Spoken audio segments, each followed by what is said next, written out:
Hi everyone எல்லாருக்கும் வணக்கம் மற்றும் நன்றியை தெரிவிச்சுக்கிறேன். காரணம் என்னன்னா, என்னோட முந்தைய பதிவுக்கு நல்லதொரு ரெஸ்பான்ஸ் கொடுத்து, இனி வர்ற பதிவுக்கு நல்லதொரு ரெஸ்பான்ஸ் கொடுக்க போற எல்லா நல்ல உள்ளங்களுக்கும் நன்றியை தெரிவிச்சுட்டு, இந்த பதிவுக்குள்ள உங்கள நான் அழைச்சிட்டு போறேன்.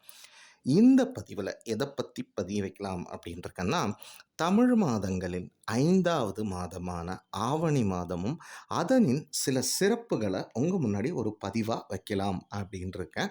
வாங்க பதிவுக்குள்ள போகலாம். இந்த மாதத்த சிங்க மாதம்னும் சொல்லுவாங்க. காரணம் என்னன்னா, இது தமிழ் மாசங்கள்ல 5வது மாசம். அப்படி இருக்க சூரியனார் மாதா மாதம் ஒரு ராசியில பயணிப்பாரு. சித்திரையில மேஷத்துல துவங்குற அவரு 5வது மாதமான ஆவணி மாசத்துல சிம்ம ராசியில பயணிப்பாரு. சிம்மம்னாலே சிங்கம் என்று ஒரு பொருள் உண்டு. ஸோ அந்த சிங்க மாதத்த தான் நம்ம ஆவணி மாசம் அப்படின்னு நம்ம சொல்றோம். இப்போ ஆவணி மாசத்துல வெயிலின் தாக்கம் நமக்கு எப்படி இருக்கு என்பதை பொறுத்து தான் அந்த வருஷத்தோட காலநிலை எப்படி இருக்கும் என்பதையே நம்மளால கணிக்கிறது ஒரு முன்னோர்களின் வழக்கமாகவே இருந்துச்சு. ஆவணி மாசத்துல காலநிலை நன்றாக இருக்கணும். அதுக்கு நாம எல்லாருமே வழிபாடுங்கிறது செய்யணும். இந்த மாசத்த தமிழ் சந்திர மாதம் என்றும் குறிப்பிடுகிறது. சூரிய பகவான் தனது சொந்த வீடான சிம்ம ராசியில பயணிக்க துவங்குற மாதம் ஆவணி மாதம். முழு முதற் கடவுளான விநாயக பகவான் திருமாலின் மிக அற்புதமான அவதாரங்களில் ஒன்றான கிருஷ்ணன் வாமனர் அவதாரங்கள் அவதரிச்சது இந்த ஆவணி என்பதால இதை அற்புதங்கள் நிறைந்த மாசம்னு சொல்லுவாங்க. ஆவணி மாசம் சிங்க மாசம் மாசங்களின் அரசன் என்றும் சிறப்புடன் அழைக்கப்படும். கேரளால ஆவணி மாசம்தான் ஆண்டின் முதல் மாதமாக கருதப்படுகிறது. இந்த ஆவணி மாசத்துல தான் விநாயக சதுர்த்தி, மகா சங்கடஹர சதுர்த்தி, ஓணம், ஆவணி மூலம், ஆவணி ஆவிட்டம், வரலட்சுமி விரதம், ஆவினி ஞாயிறு, புத்ரதா ஏகாதேசி, காமிகா ஏகாதேசி போன்ற அவசியம் கடைப்பிடிக்க வேண்டிய விரதங்களும் நமக்கு வருகின்றன.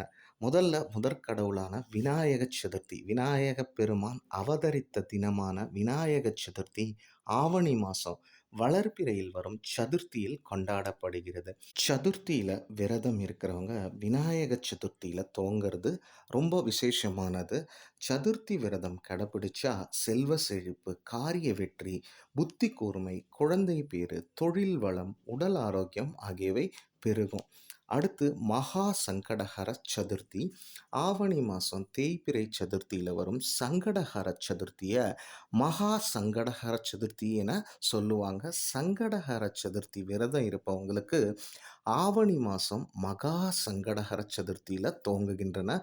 சங்கடஹர சதுர்த்தி விரதத்தின் போது பகல் முழுக்க உண்ணாமல் மாலை வேளையில் விநாயகர் வழிபாடும் சந்திர தரிசனமும் செய்த பிறகு விரதத்தை நிறைவு செய்ய வேண்டும். சங்கடஹர சதுர்த்தி வழிபாட்டின் போது விநாயக பெருமானின் 32 வடிவங்களில் ஒன்றான சங்கட நாசன கணபதி வடிவத்தை வணங்கலாம். சங்கடஹர சதுர்த்தி வழிபாடு அனைத்து துன்பங்களையும் நீக்கி சௌபாக்கிய வாழ்க்கையும் தரக்கூடியது. அடுத்து கிருஷ்ணர் அவதாரம் அவதரித்ததும் ஒரு ஆவணி மாசம்தான். இறைவனை குழந்தை பருவமாக பாவித்து வழிபடுவதில் முதலிடம் கிருஷ்ணனுக்குத்தான். திருமால் கண்ணனாக அவதரித்த ஆவணி மாசம் தேய்பிறை அஷ்டமியோடு வரும் ரோகிணி நட்சத்திர நாளில் தான் இந்த நாளை கிருஷ்ண ஜெயந்தின்னு வருஷா வருஷம் கொண்டாடுவாங்க. கிருஷ்ண ஜெயந்தி அன்னைக்கு கண்ணனுக்கு பிரியமான பால், வெண்ணெய், இனிப்பு சீடை, முறுக்கு, அதிரசம், அவல் சீடை, தட்டை, தேன்குழல், இனிப்பு வகைகள், பழங்கள் ஆகியவற்றை படைச்சு வழிபடுறாங்க. சிறு குழந்தைகளுக்கு கிருஷ்ணன் வேடமிட்டும் வீடுகளில் கண்ணனின் பாதம் வரைந்தும் கண்ணனை வீட்டிற்கு அழைக்கும் வழக்கமும் உண்டு. கிருஷ்ண ஜெயந்தி விரதம் இருப்பவங்களுக்கு குழந்தை இல்லாதவர்களுக்கு குழந்தை பாக்கியம் கிட்டுங்கிறது ஒரு நம்பிக்கை. அதே போல கேரள மாநிலத்தில் சிறப்பாக கொண்டாடப்படக்கூடிய ஒரு பண்டிகை எதுனா ஓணம் பண்டிகை தான். கேரளாவில் இந்த ஓணம் பண்டிகை தான், அதாவது அவங்க ஆண்டின் துவக்கம்னு சொல்லுவாங்க. ஆவணி மாதம் பௌர்ணமியை ஒட்டி வரும் திருவோண நட்சத்திர நன்னாளில் ஓணம் பண்டிகைங்கிறது தென் தமிழகம், கேரளா, மலையாளம் பேசும் மக்களால ரொம்ப விமர்சையாக கொண்டாடப்படுகிறது. அத்தப்பூ, கோலம், ஓணம் விருந்து ஆகியன இந்த பண்டிகையின் சிறப்பு அம்சமாகும். ஆவணி மாசம் அஸ்த நட்சத்திரத்தில துவங்கி திருவோண நட்சத்திரம் வரை மொத்தம் 10 நாள் பண்டிகைங்கிறது கொண்டாடப்படுகிறது.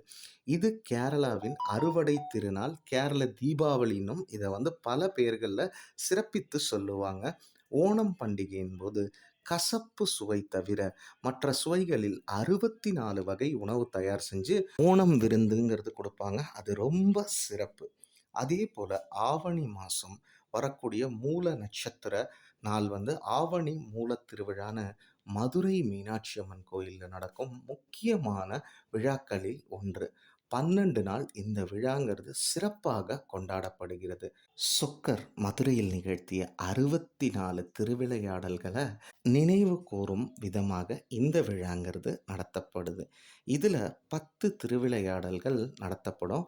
ஆவணி மூல திருவிழாவின் போது சுந்தரேஸ்வரருக்கு பட்டாபிஷேகம் நடத்தப்படும்.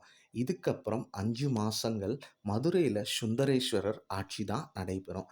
ஆவணி மூலத்தன்று சூரியன் உதயமாகும்போது வெப்பம் அதிகமாக இருந்தா அந்த வருஷம் முழுவதும் வெயில் வாட்டும் என்றும், மாறாக மேகமூட்டத்துடன் இருந்தா வெப்பம்ங்கிறது குறைவாக இருந்தால் அந்த ஆண்டு முழுவதும் காலநிலை சிறப்பானதாக அமையுங்கிறது ஒரு ஐதீகம்.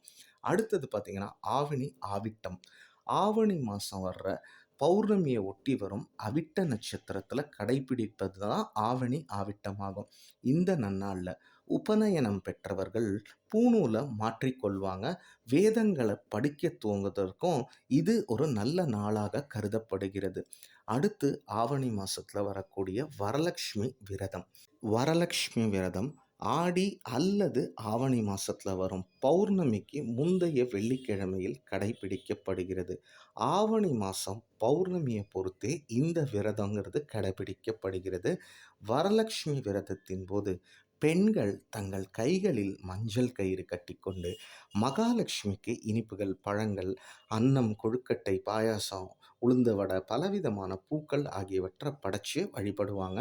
திருமணமான பெண்கள் தங்கள் குடும்ப நன்மை, ஆரோக்கியம், தாலி பாக்கியம், கணவரோட ஆயுசு, தொழில் வளர்ச்சி ஆகியவற்றை வேண்டிக் கொண்டு இந்த விரதத்தை மேற்கொள்றாங்க.